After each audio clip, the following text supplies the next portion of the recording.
Derrame y taponamiento pericárdico. Derrame pericárdico.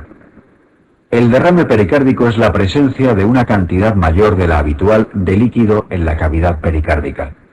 No necesariamente compromete el funcionamiento cardíaco, pues debe ser cuantioso y especialmente desarrollarse de forma brusca para que interfiera con el mismo. Por tanto, el derrame pericárdico importante no es equiparable al taponamiento, pues este es un concepto funcional y clínico.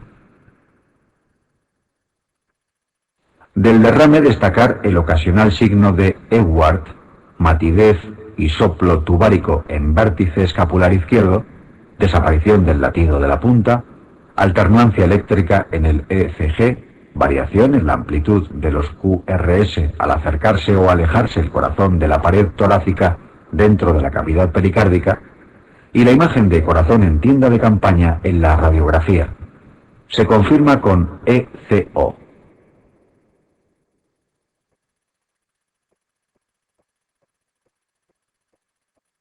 Las causas de derrame son múltiples e incluyen las pericarditis agudas o crónicas, la uremia, el hipotiroidismo, enfermedades reumatológicas, lupus, artritis reumatoide, fiebre reumática, infecciones como el VIH, tuberculosis, neoplasias primarias o metastásicas.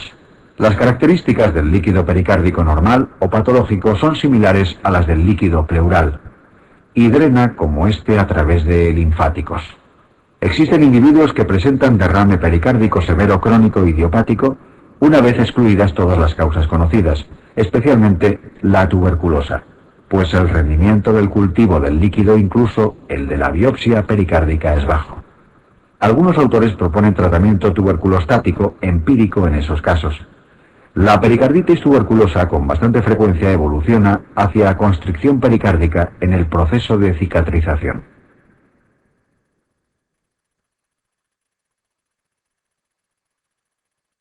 Fisiopatología del taponamiento.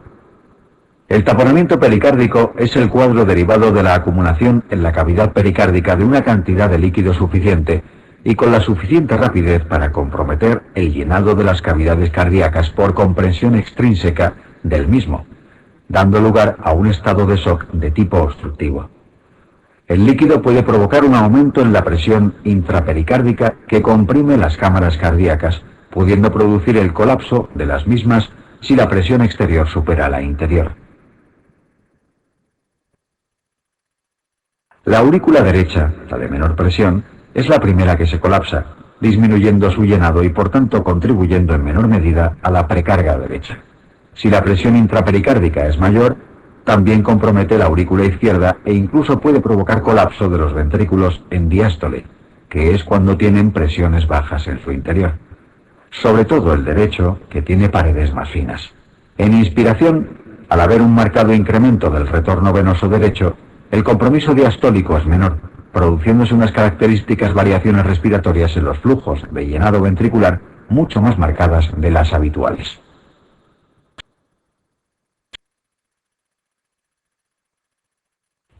Además, la incapacidad para la expansión del ventrículo derecho hacia el exterior por la presencia del líquido pericárdico a presión hace que el septo interventricular se abombe hacia la izquierda, produciendo disminución de precarga izquierda, y por la ley de Frank-Starling, pulso paradójico e hipotensión sistémica. Dicha disminución del gasto cardíaco produce disminución de filtrado glomerular, oliguria, y estimulación simpática, taquicardia, y del eje renina-angiotensina, apareciendo los signos de taponamiento clínico. Igualmente, la compresión derecha puede producir signos de congestión, y la izquierda disnea, aunque es rara la congestión pulmonar grave, puesto que las cavidades derechas, que mantienen una presión muy inferior a las izquierdas, son las que más comprometidas están desde las fases iniciales.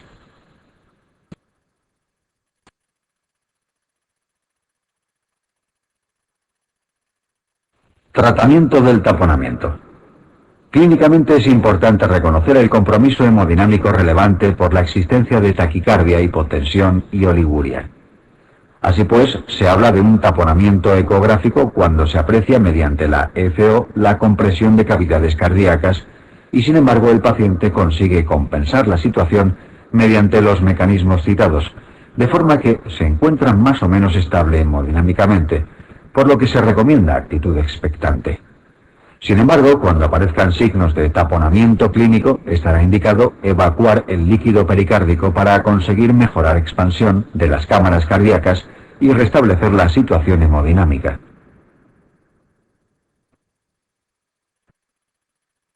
Mientras, los líquidos intravenosos pueden mejorar la precarga de forma transitoria.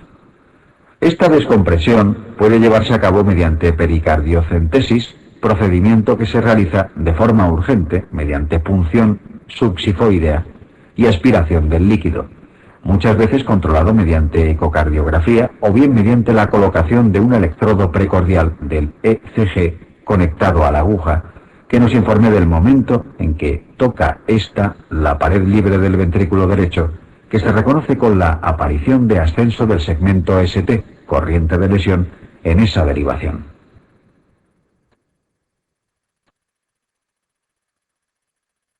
La otra modalidad para evacuar el derrame es la realización de una ventana pericárdica quirúrgica, generalmente subsifoidea, mediante drenaje y aspiración de la mayoría del líquido y comunicación de la cavidad pericárdica a la cavidad pleural, desde donde se reabsorberá el líquido restante.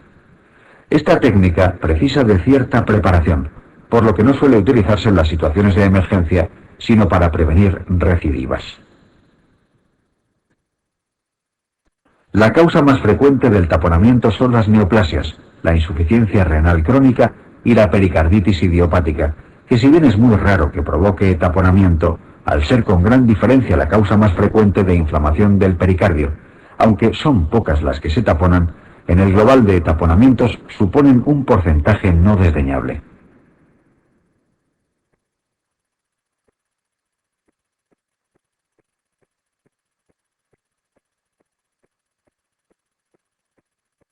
Pericarditis constrictiva. Generalidades. Consiste en la inflamación crónica del pericardio que ocluye su cavidad y generalmente se acompaña de calcificación que puede extenderse al miocardio adyacente. La causa más frecuente es idiopática. De las conocidas destacan la tuberculosis y los episodios repetidos de pericarditis urémica. La rigidez pericárdica no afecta a la fase inicial de la diástole ventricular, sino solo cuando el volumen alcanza el límite de distensibilidad pericárdico.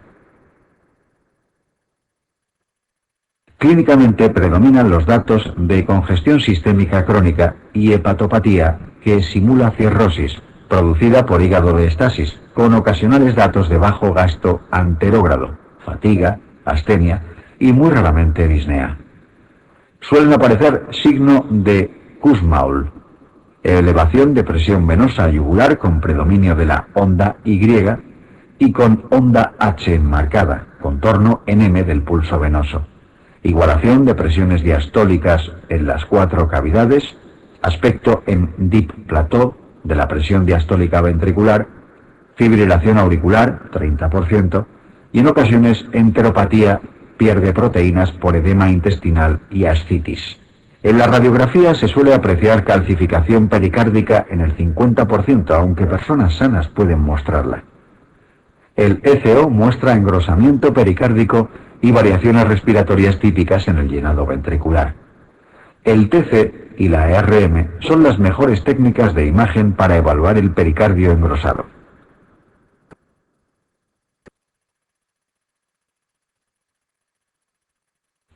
El tratamiento médico incluye la restricción hidrosalina, diuréticos, especialmente espironolactona, digoxina y pericardiocentesis repetidas en algunos casos. Hay que considerar tratamiento tuberculostático por la alta incidencia de origen tuberculoso del cuadro. El tratamiento quirúrgico, decorticación pericárdica, se reserva para casos graves, siendo más eficaz en las fases iniciales. La cirugía es compleja por la posibilidad de afectación de las coronarias, aunque el resultado suele ser muy bueno.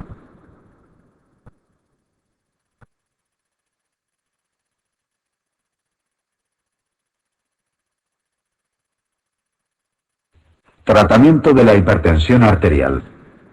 Definición y manejo inicial. La hipertensión arterial HTA del adulto es la presencia de cifras de presión arterial sistémica sistólica por encima de 140 y o de presión arterial diastólica por encima de 90 milímetros de mercurio. La hipertensión sistólica aislada propia de los ancianos consiste en una sistólica mayor de 140 milímetros Hg, siendo la diastólica normal, y desde el punto de vista cardiovascular es al menos, si no más, tan peligrosa como la sistodiastólica o HTA clásica, relacionándose en sobremanera con el riesgo de ictus.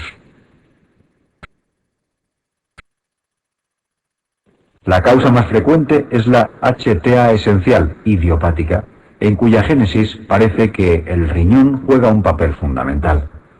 Suele aparecer entre los 30 y los 50 años. La HTA que debuta fuera de estas edades puede ser secundaria, siendo típica de las mujeres jóvenes la displasia fibromuscular de la arteria renal y en ancianos la aterosclerosis de arterias renales. Globalmente, las causas más frecuentes de HTA secundarias son las renales, tanto enfermedad vascular renales como parenquimatosas, aunque el listado de etiologías es muy amplio.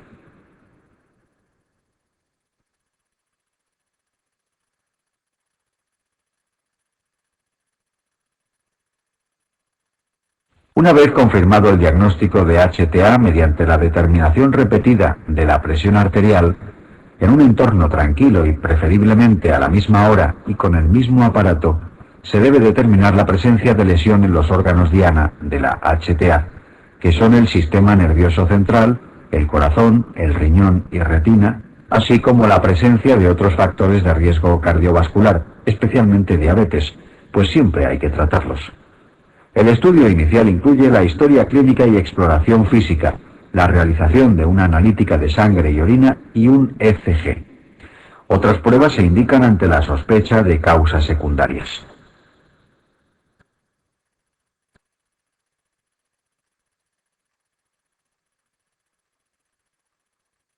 Inicio del tratamiento farmacológico. En caso de que no haya afectación de órganos diana ni diabetes, es suficiente con el inicio de tratamiento con medidas higiénico-dietéticas, como son el ejercicio físico suave, la pérdida de peso, dieta rica en frutas y verduras, pobre en grasas de origen animal y sobre todo hiposódica, etc. Tras esa actuación, se debe repetir la determinación de la presión arterial a los 3 meses, determinando entonces si se ha controlado o no la HTA. Si las cifras están dentro de límites normales, se mantienen dichas medidas y no es preciso iniciar fármacos.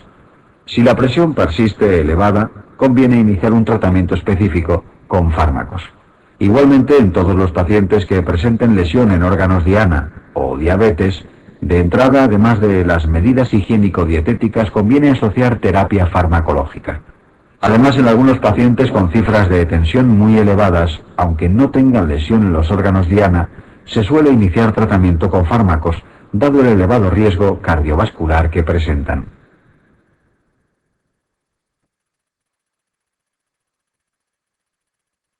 La mayoría de pacientes necesitan 2 o más fármacos para el control adecuado de la HTA, además de las medidas higiénico-dietéticas.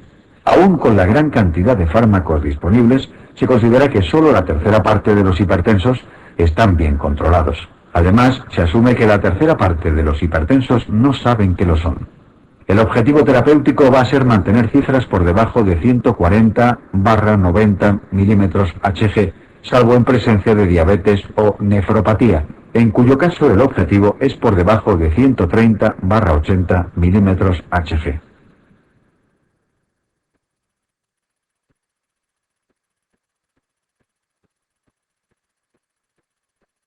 Elección del fármaco. Para determinar qué fármaco emplear, conviene preguntarse si hay alguna circunstancia clínica concomitante que recomiende emplear algún fármaco en especial.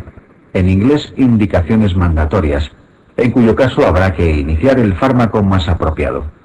En caso de que no haya ninguna, conviene empezar con cualquiera de los denominados fármacos de primer escalón, que son los tiazidas, betabloqueantes, calcioantagonistas o IFA, y recientemente se incluyen los ARA2, si bien su mayor coste hacen que algunas guías no los incluyan en este grupo, y los manejen tan solo como alternativa en pacientes con tos o angioedema por IECA.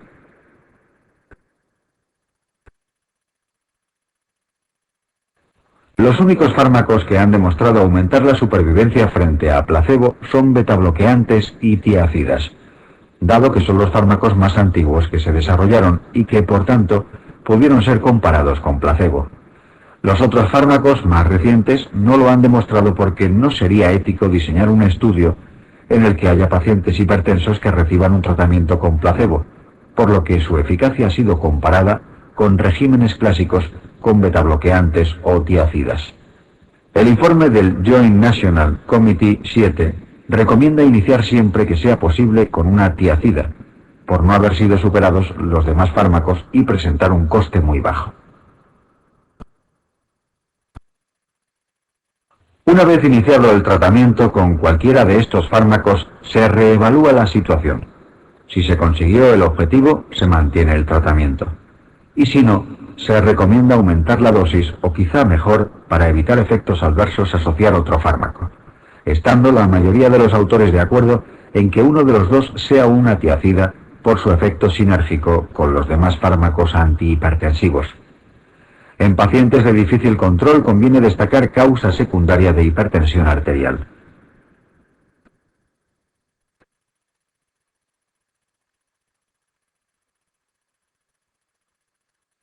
Indicaciones mandatorias.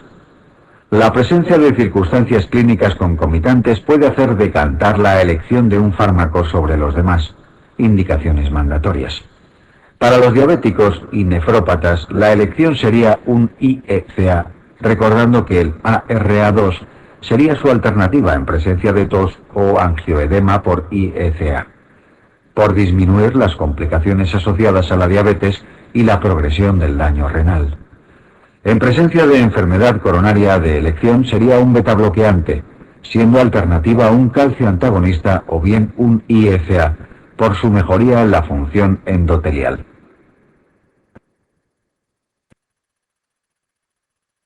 En pacientes con insuficiencia cardíaca por disfunción sistólica, habría que emplear un IECA o un ARA2, o bien un betabloqueante en casos sintomáticos, pues ambos fármacos han demostrado mejorar la supervivencia. La mayoría de los pacientes reciben ambos. En la insuficiencia cardíaca diastólica se usan fármacos inotropos y cronotropos negativos como betabloqueantes o calcioantagonistas.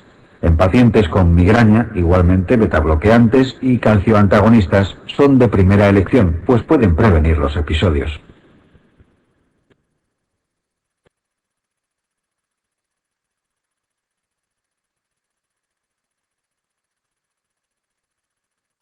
Para la hipertrofia prostática benigna, clásicamente se propugna el empleo de alfa-bloqueantes, por mejorar la clínica de obstrucción urinaria. Sin embargo, en el estudio ALLHAT 2002, los hipertensos aleatorizados a tomar doxazosina tuvieron que suspender el estudio por presentar un exceso de ingresos por insuficiencia cardíaca comparado con otros fármacos de primer escalón, por lo que parece injustificable emplear el alfa-bloqueante como primera elección en pacientes con hipertrofia prostática, sin estar asociado a fármacos de primer escalón.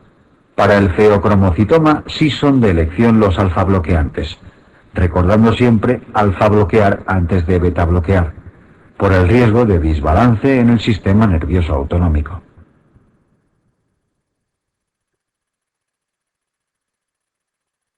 Para los ancianos con hipertensión sistólica aislada, se consideran de elección los calcioantagonistas, probablemente de primera elección por existir algunos estudios randomizados contra placebo, con beneficio en la supervivencia demostrado con dihidropiridinas, los ARA2 o los IECA.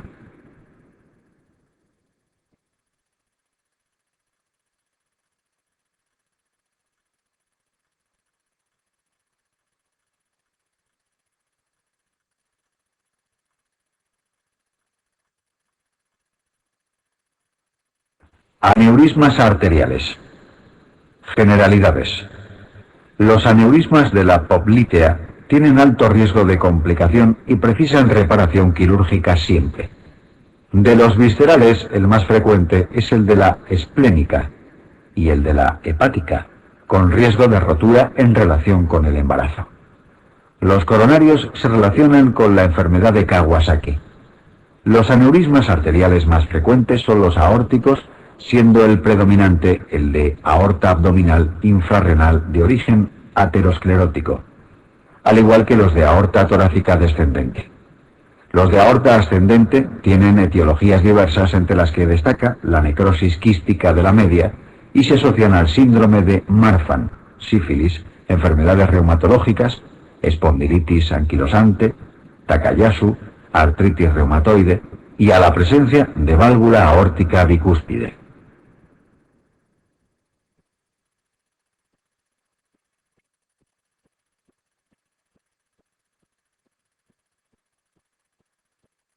Los aneurismas generalmente son asintomáticos, salvo que presente algún tipo de complicación como la rotura aguda o subaguda o fisuras en la pared que suele producir un dolor agudo en la zona del aneurisma.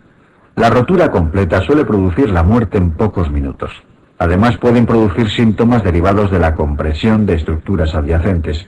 Los de aorta ascendente pueden afectar al anillo aórtico y originar insuficiencia valvular aórtica asociada. Es frecuente la presencia de trombos murales en la pared de los aneurismas aórticos y no precisan tratamiento especial. La salmonela tiene predilección por colonizar los aneurismas ateroscleróticos, pudiendo originar fiebre de origen desconocido, aneurisma micótico.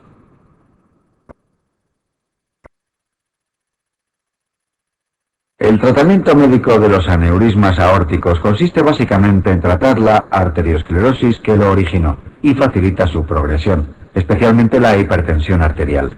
Para los de aorta ascendente, los betabloqueantes pueden ayudar a prevenir su crecimiento.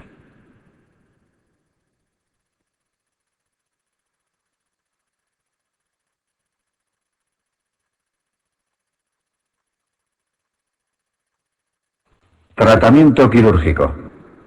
El tratamiento quirúrgico estará indicado en cualquier aneurisma que produzca síntomas. En los asintomáticos está indicada la cirugía cuando el riesgo de rotura es importante. Se consideran factores que aumentan ese riesgo el embarazo, la presencia de EPOC y fundamentalmente el tamaño elevado del aneurisma. Según la localización, en aorta abdominal se consideran 5 centímetros el límite, 6 centímetros en la aorta torácica descendente y 5,5 centímetros en la aorta torácica ascendente, a excepción de los pacientes con síndrome de Marfan, en los que con 5 centímetros ya es indicada la cirugía, dado el elevado riesgo de rotura en estos pacientes.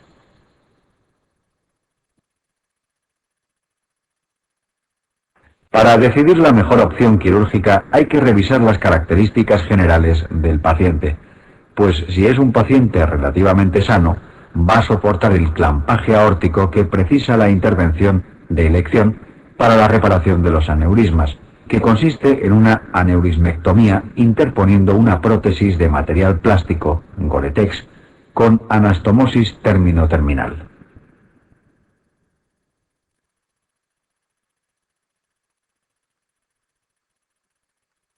Sin embargo, el clampaje aórtico supone un aumento de la poscarga muy importante y una disminución de la perfusión tisular periférica que puede originar secuelas o complicaciones intraoperatorias fatales. Por lo tanto, si la situación general del paciente es mala, no soportará la aneurismectomía. Por ejemplo, infarto de miocardio en los últimos 6 meses, disfunción ventricular severa, insuficiencia renal crónica terminal, alteración ventilatoria grave. En ellos se realiza en el implante transcutáneo un stent para conseguir excluir de la circulación las regiones periféricas de la aneurisma, que suelen trombosarse disminuyendo el riesgo de rotura. No obstante, esta intervención no ha demostrado mejorar la supervivencia, ya que esta viene determinada en los aneurismas arterioscleróticos por la comorbilidad del paciente, sobre todo a nivel coronario.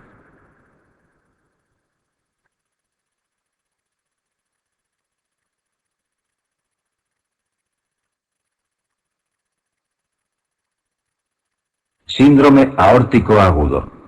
Generalidades.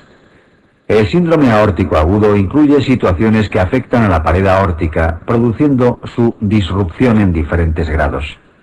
Se produce un dolor muy intenso localizado adyacente al punto de la disrupción de la pared, típicamente referido a región interescapular en aorta ascendente, a la zona dorsolumbar y flancos en aorta descendente.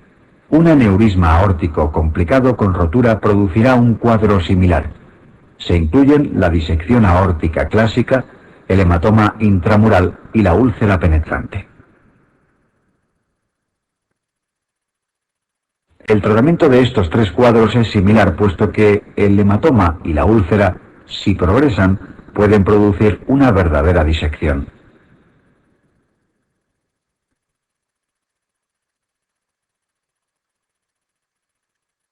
En la etiología predomina la aterosclerosis aórtica, siendo la HTA el agente más implicado en su génesis.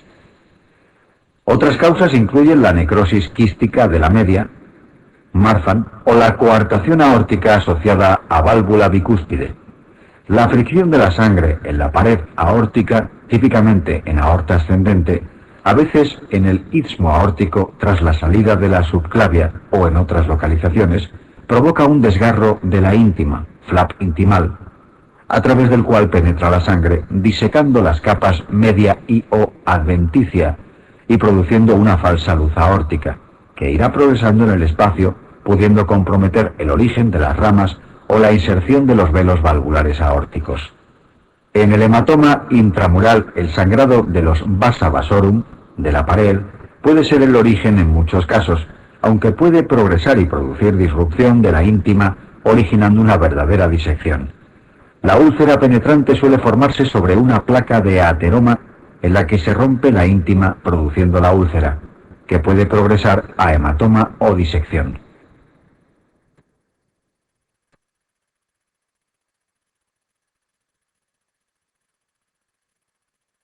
El pseudoaneurisma aórtico es una rotura contenida con la adventicia, generalmente distal a la subclavia izquierda, por desaceleración brusca. Si no se contiene, rotura aórtica es mortal.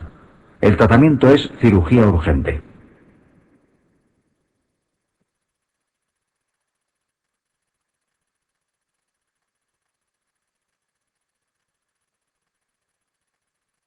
Diagnóstico y tratamiento.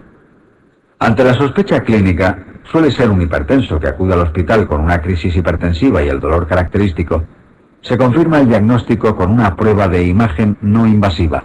La más empleada es el TC con contraste por su gran disponibilidad, o bien la ecografía transesofágica, que permite además visualizar si existe afectación valvular aórtica. La clasificación de Stanford en tipo A afecta a aorta ascendente y B no afecta a aorta ascendente, permite tomar decisiones clínicas importantes. En todos los pacientes se recomienda disminuir la contractilidad cardíaca y la presión arterial para evitar que siga penetrando sangre a través del flap. Esto se puede hacer con betabloqueantes y nitroprusiato o con labetalol, alfa y betabloqueante. Para el dolor se emplea morfina.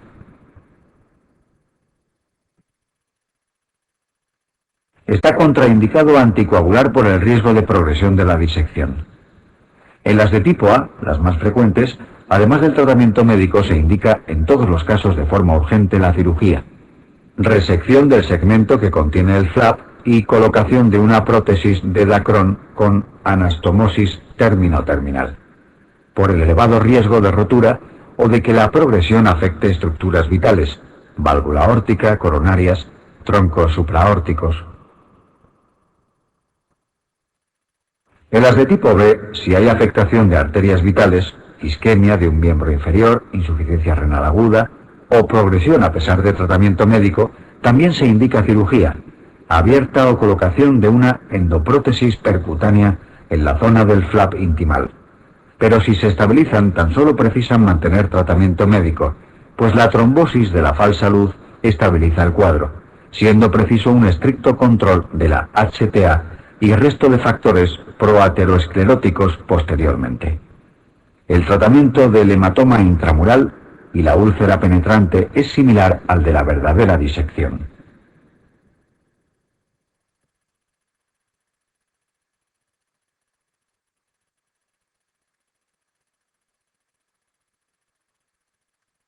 Síndrome de isquemia crónica en miembros inferiores.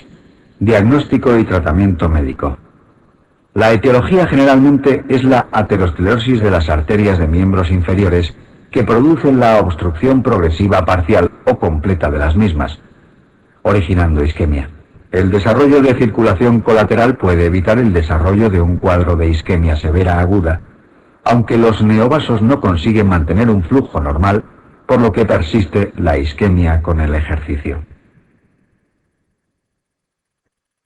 El cuadro clínico característico es la claudicación intermitente, es decir, el desarrollo de dolor, similar a la angina pero en miembros inferiores distal a la obstrucción, desencadenado con ejercicio que se alivia con el reposo. El punto de la obstrucción es fácilmente determinable con la exploración de los pulsos arteriales, así como con la localización del dolor. El Doppler permite evaluar con mayor precisión el flujo arterial en los distintos territorios y ayuda a determinar el punto y gravedad de la obstrucción.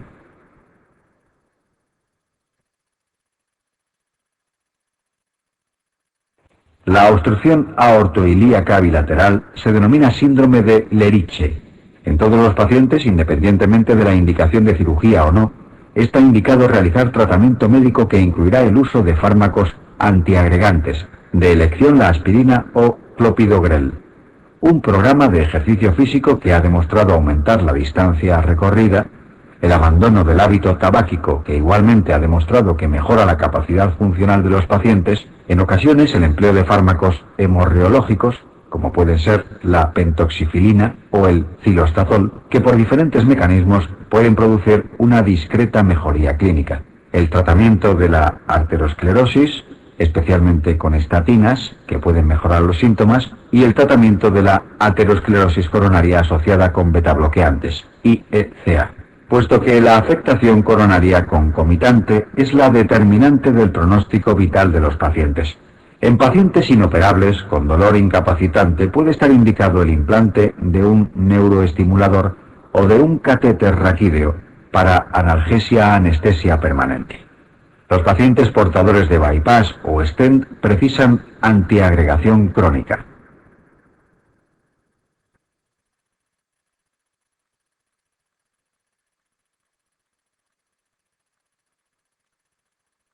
Clasificación.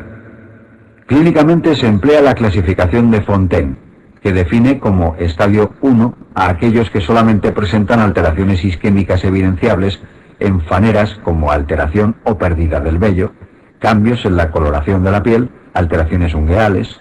El estadio 2A son aquellos pacientes que tienen claudicación intermitente pero pueden caminar más de 150 metros en terreno llano. El estadio 2B, los que claudican antes de los 150 metros. El estadio 3 incluye a los enfermos con dolor de reposo y el estadio 4 a los que presentan, además del dolor, lesiones tróficas tipo úlcera o gangrena. Las úlceras por isquemia arterial crónica aparecen típicamente en territorio distal, periungueal o en prominencias óseas, maleolos, metatarsianos, y son de aspecto seco, bordes definidos y muy dolorosos, a diferencia de las venosas que suelen ser supramaleolares, de aspecto húmedo, bordes mal definidos y generalmente menos dolorosas. La gangrena propia de la obstrucción crónica provoca un aspecto momificado y seco del dedo o dedos afectados, gangrena seca, a diferencia de la isquemia aguda que suele asociar edema y flictenas, gangrena húmeda. La decisión quirúrgica vendrá dada por la presencia de grado 2B o superior, si bien hay que considerar criterios clínicos del paciente, puesto que una persona joven con una claudicación por encima de 150 metros, pero que le produzca limitación funcional importante, puede tener indicación quirúrgica. La presencia de gangrena generalmente obliga a la exéresis quirúrgica del territorio afectado, amputación.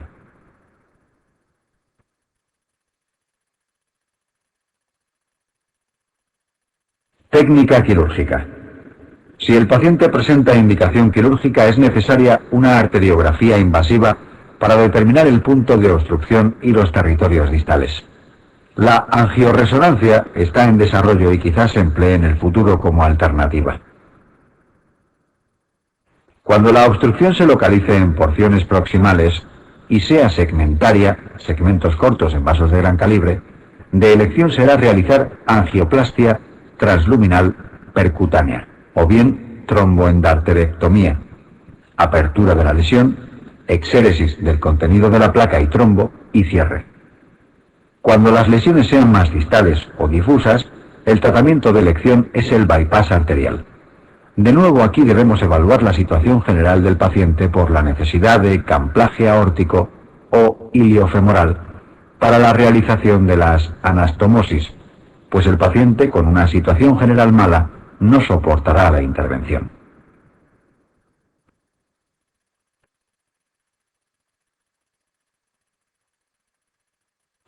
Si el paciente se encuentra relativamente sano, sin procesos concomitantes que acorten su supervivencia, de elección se realiza un bypass anatómico con una prótesis siguiendo la distribución anatómica de la arteria obstruida. El material utilizado para el bypass será plástico, Dacron, cuando se realicen ambas anastomosis, proximal y la distal, por encima del canal de Hunter, por encima de la arteria poplitea, mientras que cuando se precise una anastomosis distal al canal de Hunter, son preferibles los bypass autólogos de vena safena, dado el riesgo de oclusión a largo plazo de los materiales plásticos en territorio distal.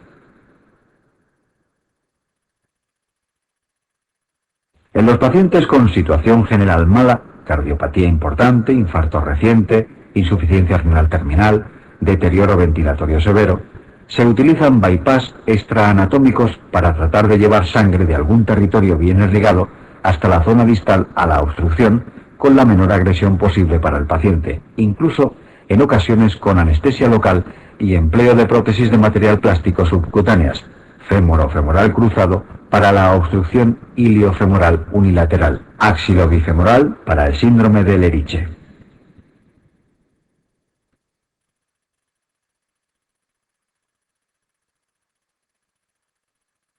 Síndrome de isquemia aguda en miembros inferiores. Generalidades. El síndrome de isquemia aguda en miembros inferiores puede ser producido por una trombosis arterial aguda in situ o por una embolia a distancia, generalmente cardíaca. Para diferenciar el origen es fundamental la anamnesis, pues los pacientes con embolia suelen presentar una cardiopatía embolígena con antecedentes, especialmente fibrilación auricular, mientras que los pacientes con trombosis suelen contar historia de isquemia crónica con claudicación intermitente de larga evolución hasta el día que sufre la obstrucción aguda. En ambos aparece dolor importante y palidez, desaparición de los pulsos y parestesias, siendo estas últimas más sugerentes de un origen trombótico que embólico.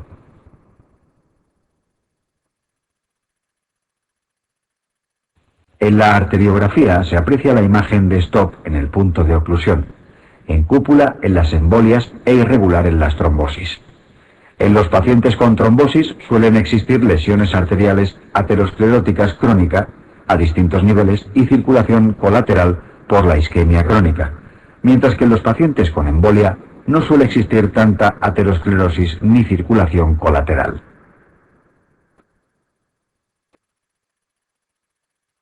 En cuanto al tratamiento, si existe sospecha clínica de embolia y cardiopatía embolígena, está indicada de entrada la cirugía, embolectomía con sonda de Fogarty, mientras que si hay sospecha de trombosis aguda y no hay cardiopatía embolígena, se realiza una arteriografía y en función de sus hallazgos y de la tolerancia a la isquemia, se decide el tratamiento óptimo. Así, cuando la isquemia sea mal tolerada y produzca alteración motora y o sensitiva en el miembro, se indica intervención quirúrgica precoz, tromboendarterectomía, mientras que si la isquemia se tolera más o menos bien y no asocia alteraciones neurosensitivas ni motoras, se puede optar por la fibrinolisis para conseguir la recanalización de la zona trombosada.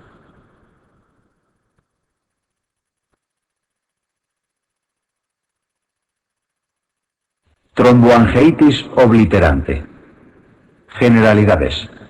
La tromboangeitis obliterante de Leo Buerger es una enfermedad inflamatoria vascular que afecta arterias de pequeño y mediano calibre distales en las extremidades, produciendo claudicación de las mismas y finalmente gangrena.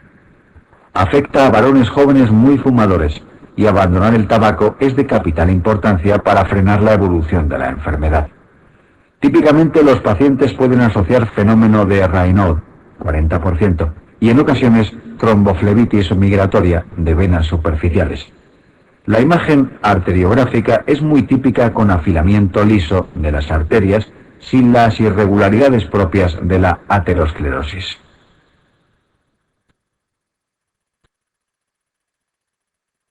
En el tratamiento no resultan útiles ni los esteroides ni la anticoagulación, siendo lo fundamental el abandono del tabaco y de los sustitutos como chicles o parches de nicotina que también pueden facilitar la progresión. En ocasiones son precisas cirugías de derivación, bypass, desbridamiento de úlceras o amputaciones en casos extremos.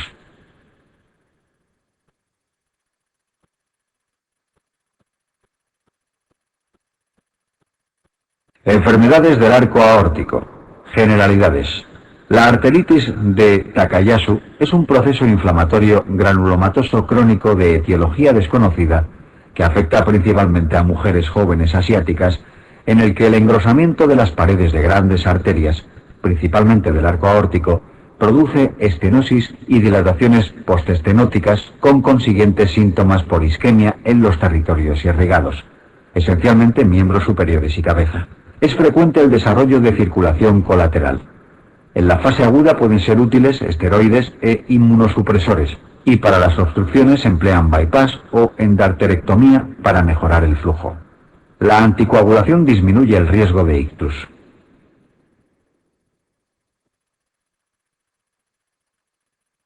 El síndrome de compresión a la salida del tórax se produce por anomalías anatómicas en la región tóraco-clavicular, por la que discurre el paquete vasculonervioso del miembro superior, que sufre compresiones que originan los síntomas: alteración neurológica, isquemia arterial o hipertensión venosa, generalmente intermitentes. Estos signos y síntomas se pueden provocar con las maniobras de Addson, rotación de cabeza y elevación del mentón durante inspiración hacia el lado afecto. Para el síndrome de escaleno anterior, la inserción clavicular del músculo produce la compresión, o la hiperabducción o movimiento hacia atrás y debajo de los hombros para el síndrome costoclavicular, por costillas cervicales, bífidas o excesiva proximidad de clavícula y primera costilla que comprimen el paquete. Son poco específicas, pueden provocar síntomas en individuos sanos. Solo en los casos extremos está indicada la cirugía para nivelar el espacio.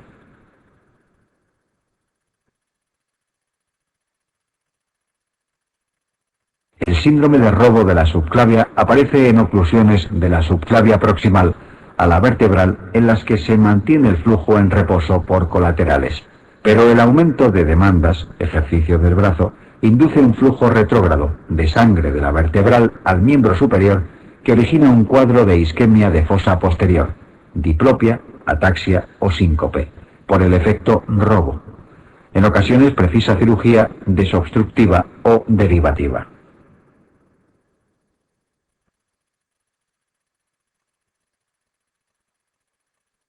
Otras enfermedades arteriales. Generalidades. El fenómeno de Raynaud consiste en la presencia de episodios repetidos desencadenados por el frío o las emociones de vasoconstricción, generalmente de los dedos, que producen palidez e hipoestesia que se sigue de cianosis, rubor y a veces dolor en la fase de hiperemia reactiva. En ocasiones es idiopático, fenómeno de Raynaud, pero a veces se aprecia en el contexto de traumatismo repetido. Mecanógrafos, pianistas, martillo neumático.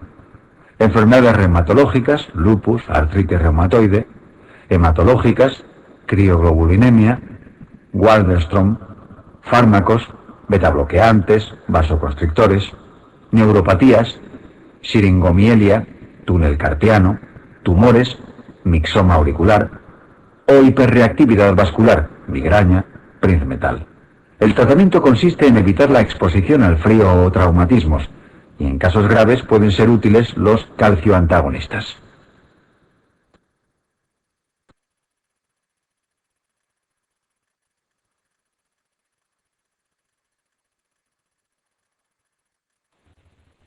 La eritromelalgia afecta a mujeres jóvenes y es lo contrario del Raynaud, produciéndose enrojecimiento y dolor en los dedos por la exposición al calor. Es un cuadro benigno, aunque raramente se asocia a discrasias sanguíneas, siendo útil en ese caso la aspirina.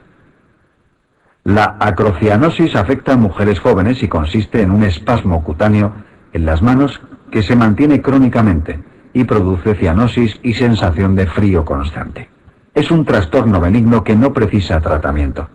La libido reticularis, cabrillas, consiste en la presencia crónica de un aspecto moteado violáceo o reticular de la piel de las extremidades, no solo manos y pies. Conviene evitar el frío y es un proceso benigno.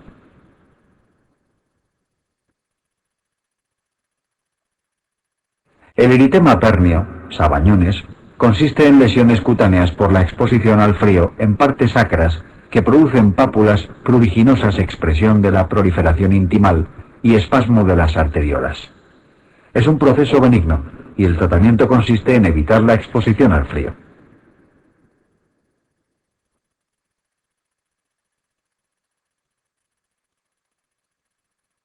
Trombosis venosa. Trombosis venosa profunda. La tríada de Virchow, éstasis, hipercoagulabilidad y traumatismo, facilita el desarrollo de trombosis del sistema venos profundo en miembros inferiores. Es típico del posoperatorio o encamamiento prolongado, situaciones en las que está indicada la profilaxis con heparina fraccionada o compresiones neumáticas repetidas si hay contraindicación para heparinas. El cuadro asocia dolor y tumefacción de la extremidad afecta, en ocasiones con cianosis, flegmasia ferulea dolens, o palidez, flegmasia alba dolens. Los problemas principales de la TVP son el riesgo de desarrollo de embolia pulmonar y de síndrome postflevítico, que consiste en dolor, edema y cambios en la pigmentación por insuficiencia venosa crónica, al hacerse incompetentes las válvulas venosas en el proceso de cicatrización y recanalización del trombo.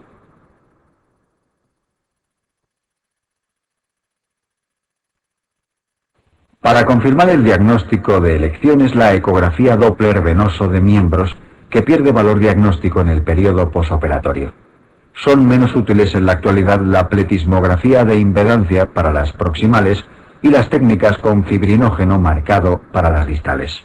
La venografía con contraste se emplea en casos dudosos. El tratamiento incluye el reposo en cama, medias compresivas y la anticoagulación, que debe mantenerse al menos 3-6 meses con dicumarínicos para un INR de 2-3 si la causa es reversible o de por vida si es irreversible.